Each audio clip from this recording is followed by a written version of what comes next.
Il faut vraiment que je vous aime pour tourner par cette chaleur. Bonjour et bienvenue sur Terpnos, le format qui vulgarise les termes techniques. Aujourd'hui, abordons un mot derrière lequel on fantasme nos peurs. La phobie. On peut regrouper différents éléments qui ramènent tous au même point derrière ce mot. La peur. La phobie peut être une aversion parfaitement instinctive, une angoisse réponse à un stimulus et au sens psychiatrique de la chose, une panique ou un désordre incontrôlable. Ce qu'il y a de difficile avec les phobies, c'est qu'elles déclenchent des symptômes physiques visibles, comme le cœur qui s'emballe, une transpiration excessive, des tremblements, des bouffées de chaleur, des nausées et vomissements. On connaît tous quelqu'un qui se dit phobique sur des choses devenues presque classiques et pourtant la phobie n'est pas la même pour tout le monde et les chiffres sont très variables. On parle de 10% de la population qui serait concernée, mais nous n'avons aucune idée du chiffre précis de cette part de population qui peut, du fait, être vraiment handicapée par ces peurs. On classe les types de phobies en deux catégories.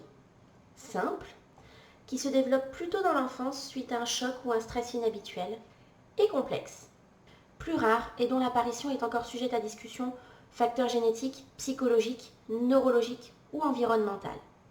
Dans les phobies simples, on retrouve 4 sous-catégories. Animales, liées aux animaux ou aux insectes, comme l'arachnophobie pour les araignées ou l'ophiophobie pour les serpents. Médicales, liées aux piqûres, blessures, comme l'hématophobie pour le sang ou la nosophobie pour les maladies. Situationnelles, liées au lieu, au transport en commun, au contexte, comme la claustrophobie en lieu clos ou la sidérodromophobie pour les trains. En rapport avec l'environnement naturel, liées à l'eau, le feu, les orages, comme l'acrophobie pour la hauteur ou l'hylophobie pour les forêts. Dans les phobies complexes, on trouvera par contre l'agoraphobie pour la peur des espaces libres ou des lieux publics et la phobie sociale pour la peur de certaines situations sociales. La phobie complexe a cette particularité que son objet d'angoisse se trouve dans le contexte social et que le sujet atteint a une forte tendance à s'exclure volontairement de toute interaction sociale, justement pour éviter coûte que coûte de faire face à cette peur panique.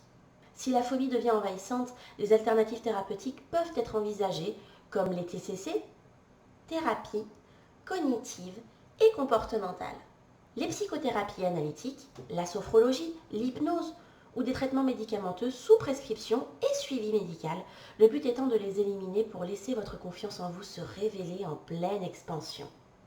En bref, la phobie, c'est une peur incontrôlable et incontrôlée, déclenchée par des facteurs identifiés, eux-mêmes déclenchant physiquement des symptômes spécifiques, et qu'il est important de travailler pour retrouver une certaine forme de confort de vie. Terpnos est maintenant terminé. J'espère que vous n'aurez plus peur de ce gros mot et que vous aurez compris son fonctionnement. N'hésitez pas à poser des questions si vous en avez besoin en commentaire et à proposer des idées de mots à vulgariser. Et en attendant, pensez bien-être, pensez à vous, abonnez-vous.